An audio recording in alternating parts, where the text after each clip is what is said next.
Yo estaba en la Central Obrera Boliviana como miembro del comité ejecutivo en representación del sector de la prensa, y ya estaba desde pocos años antes, debido a las circunstancias que hemos vivido en esa etapa, que habían los golpes casi permanentes, los golpes de Estado.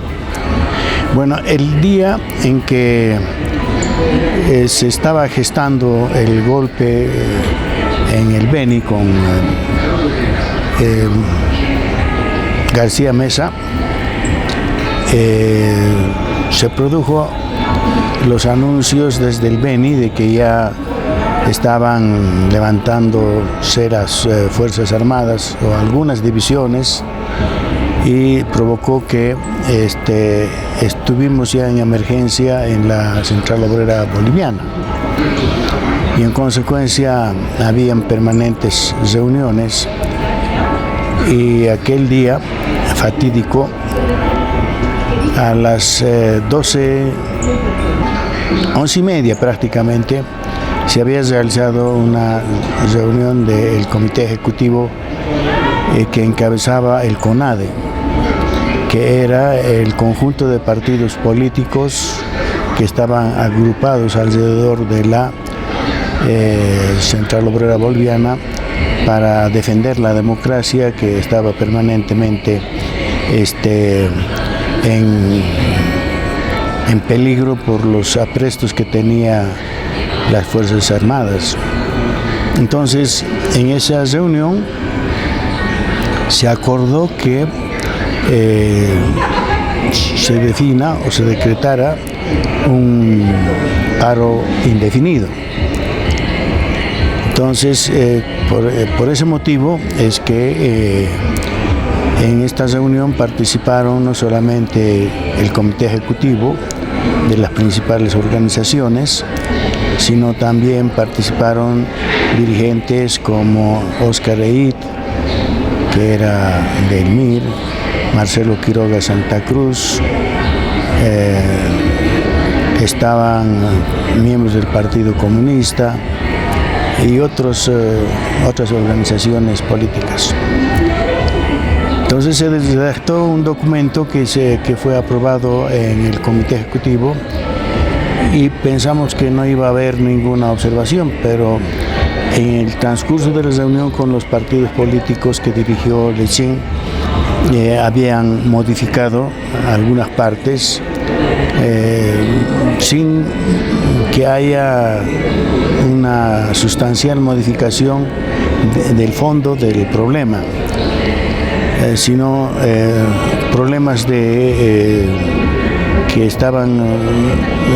eran necesarias que se tocaran para mejorar la movilización de los trabajadores y el pueblo en general.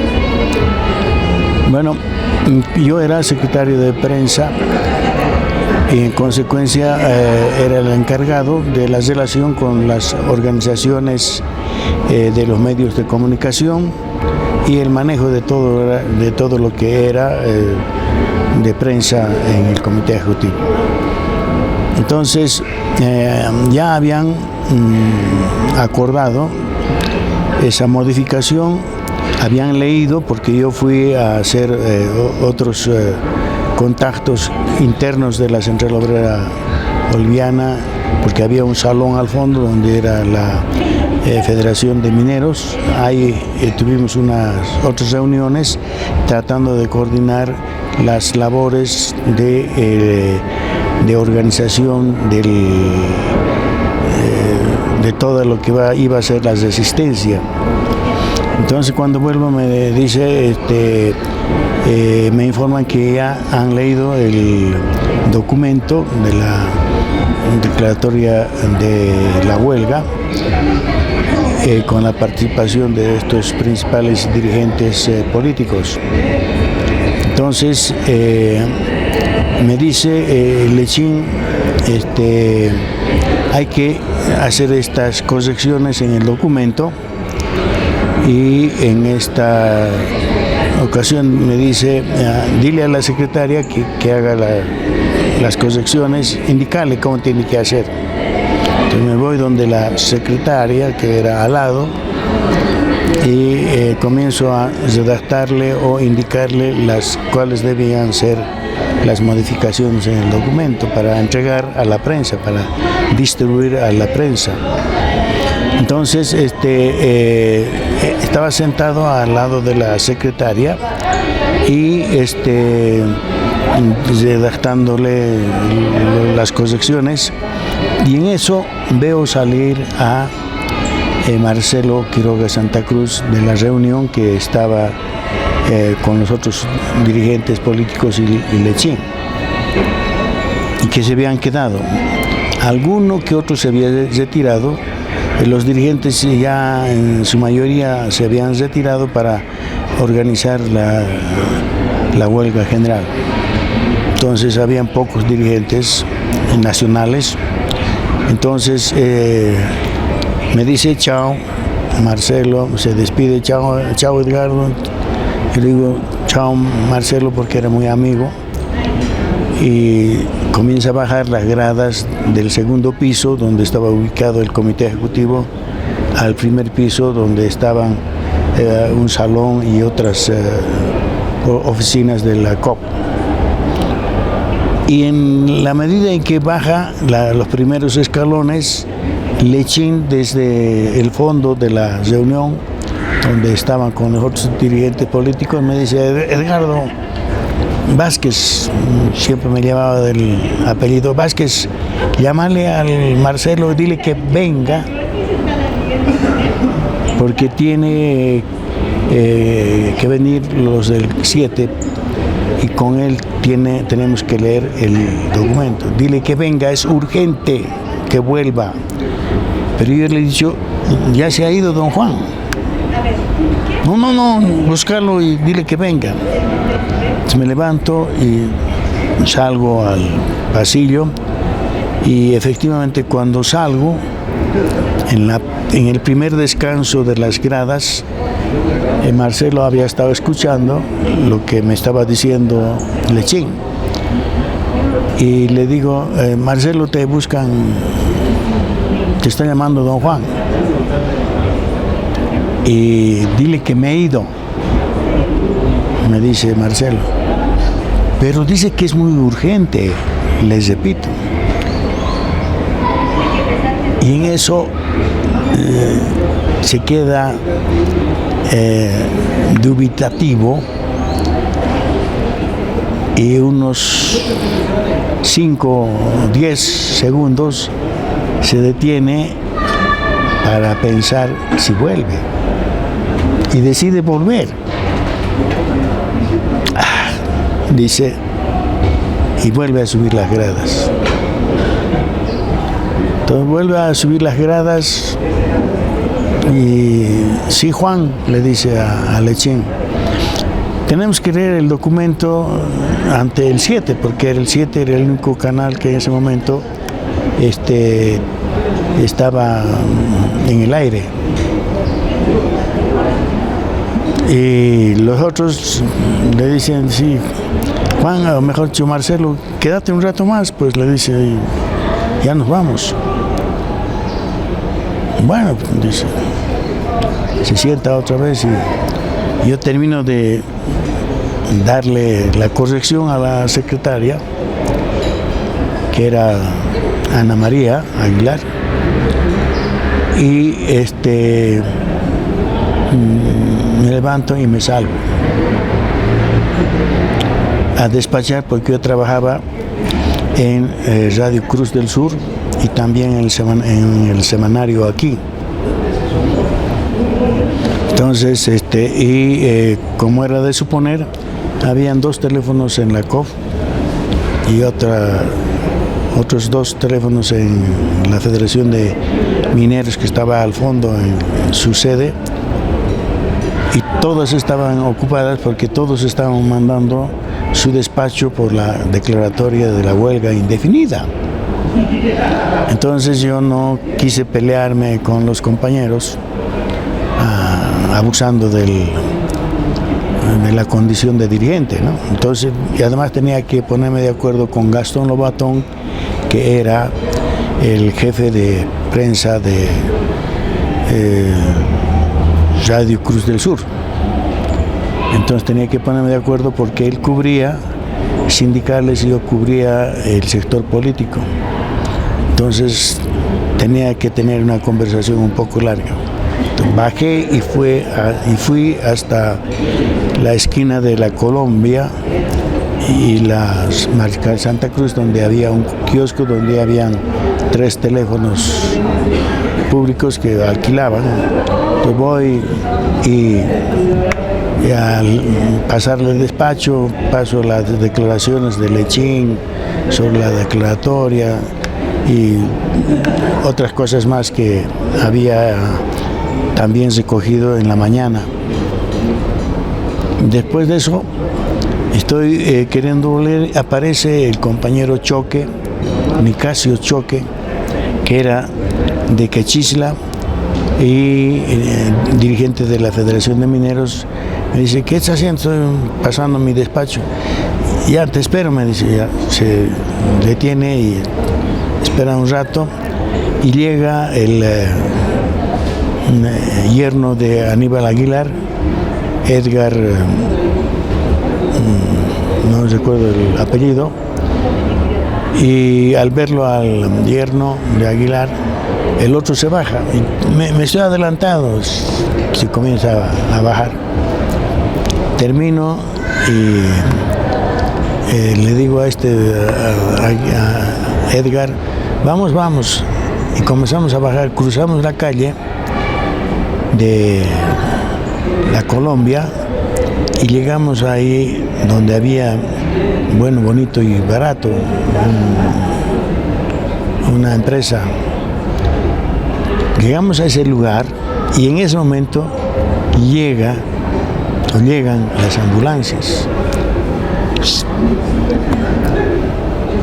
En una fracción de segundos se estacionan frente a la COP, abren las puertas y salen por lo menos unos 10 hombres de cada ambulancia armados y comienzan a disparar, pero como endemoniados. Y era tal la baleadura que daba la impresión de que estaban matando a todos, porque como eran 10 por ambulancia, creo que eran 5 ambulancias, era pues increíble, endemoniado el tiroteo. Entonces me dice el compañero, vámonos, te van a ver y te van a agarrar y no sé qué va a pasar, vámonos. Y habíamos acordado en las reuniones que decía anteriormente con los dirigentes, los lugares que nos íbamos a reunir en caso de que el golpe se iba a consumar. Entonces, frente a esa situación que estoy viendo que están matando a todos, porque daba la impresión, entonces tuve que ir, además, a comunicar a los otros compañeros. Y también, por una parte, a los dirigentes y por otra parte, también a los compañeros de la prensa que habían salido rato antes, después de hacer la cobertura primera, porque solo esperaban la declaración o la lectura del documento ante el canal, que iba a ser uno o 2 personas. Bueno, me voy y ahí me voy con la impresión de que no solo Marcelo había caído en todas esas ráfagas de las armas de los paramilitares. Desde que había muerto estaba San Ginés, que era el secretario general, estaban otros dirigentes también que todavía permanecían ahí en esa reunión, y con toda seguridad que habían matado a Oscar Eid,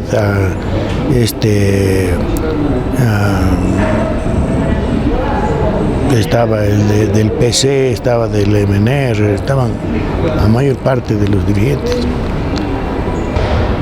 Entonces me voy con esa impresión. Lo primero que fui es a Radio Panamericana, donde trabajaba una compañera que era después mi esposa, y un compañero que era dirigente de la prensa, Walter Montero, que era el jefe de prensa de Panamericana. Entonces llego y le cuento, le digo: mi hermano, los han matado a todos. No creo que se haya salvado alguno, porque ya daba esa impresión de que era una batida general, daba la impresión.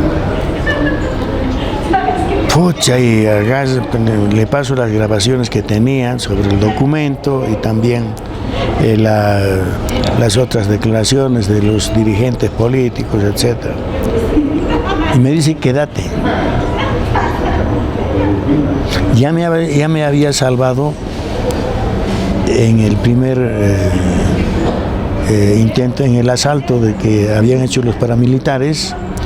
Si llegaba a unos minutos, seguro que me agarraban, porque era uno de los más buscados, porque era dirigente de la Confederación de Radio y Televisión, era miembro de la Central Obrera Boliviana, del Comité Ejecutivo, y trabajaba en el semanario aquí, como jefe de redacción.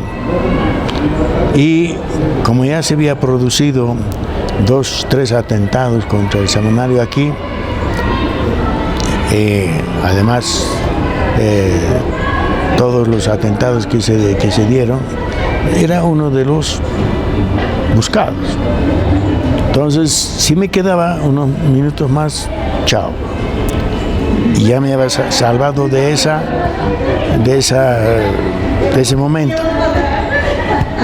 Y en la radio Panamericana, Montero, el jefe de prensa de Panamericana, me dice: hermano, quédate. Te van a pescar y estás recontra jodido. Quédate, hermano. Entonces yo tenía la responsabilidad de la coordinación como jefe de prensa con los otros grupos que habíamos organizado para mantener la huelga general indefinida.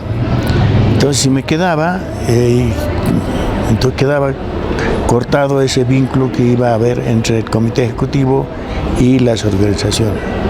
Entonces no, dije: no, tengo que ir. No, quédate.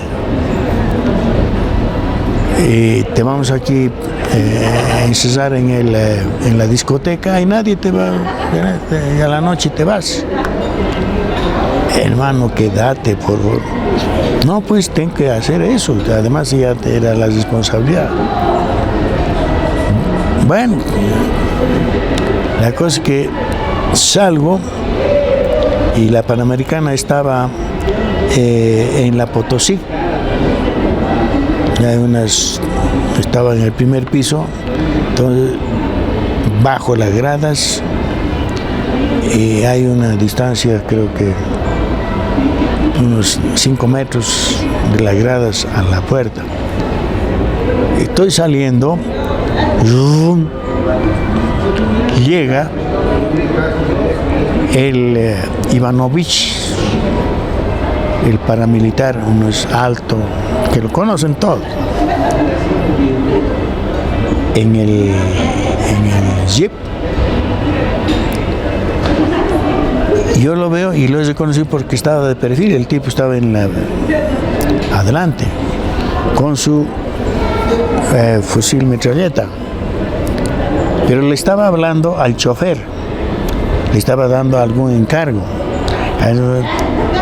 Yo lo veo, cuando lo veo, me he quedado un poco paralizado porque, conocido paramilitar, dije: puta, esto está viniendo por mí. Y como estaba a un paso de la salida de la puerta de la Panamericana, no me quedaba más que dar el paso o dar media vuelta y entrarme. Pero mi instinto, di el paso, salí, tan. Y el tipo no se ha dado la vuelta, seguía hablándole el encargo al chofer. Y en la parte de atrás de ellos estaban otros dos más del grupo. Y algo estaban hablando entre ellos. Bueno, me doy la vuelta a la izquierda y comienzo a caminar.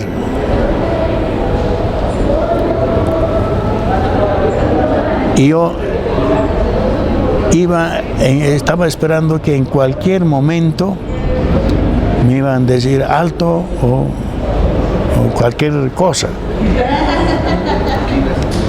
Un paso, 2 pasos, 3 pasos, pucha, con la espalda tensa, qué rato. Y al final doy la vuelta, ¿no? No había nadie. Pucha, me he sorprendido. Y no se me pasó por la mente de que estaban entrando a la Panamericana, porque bueno, hasta ese momento nunca se había, bueno, en la época de Banzer se han tomado algunas radios y periódicos, ¿no ve? Había, pero no se me ocurrió. Y bueno, he tenido que seguir caminando, me daba la vuelta cada rato y nada. ¿De dónde? Entonces, la cosa es que me fui y después me he enterado, porque me contó Montero, que han entrado, como han tomado ese día la Panamericana, la Radio Fides, la Radio Cruz del Sur, donde el Gastón habían ido, después pusieron un tanque apuntándoles y entonces de susto todos se han quedado tranquilos en la Cruz del Sur. Bueno, la cosa es que han entrado, han violentado las puertas y se han buscado todo para saber quiénes estaban y los han metido todos a la discoteca como presos, con excepción del operador, que al operador le han dicho lea este documento, el documento del golpe. Y de ese modo, bueno, he ido a hacer mis contactos con los compañeros que estaban esperando en la Confederación de Trabajadores de Fabriles, que tenía su sede en la Armentia. Y también después de hablar con ellos, avisándoles que ya estaban tomando, o habían tomado la COF, entonces iban a tomar también las otras sedes sindicales y que se replieguen. Y me fui el otro sitio de contacto, era el sindicato de la Said en Purapura, que ahí también estaban esperando los otros miembros de las federaciones y de la COT para coordinar el paro indefinido. Y de ese modo, en un día me salvé 2 veces de caer preso y muerto, porque después ya todos se han enterado cómo han muerto y han sido torturados, ¿no? Los que han caído presos.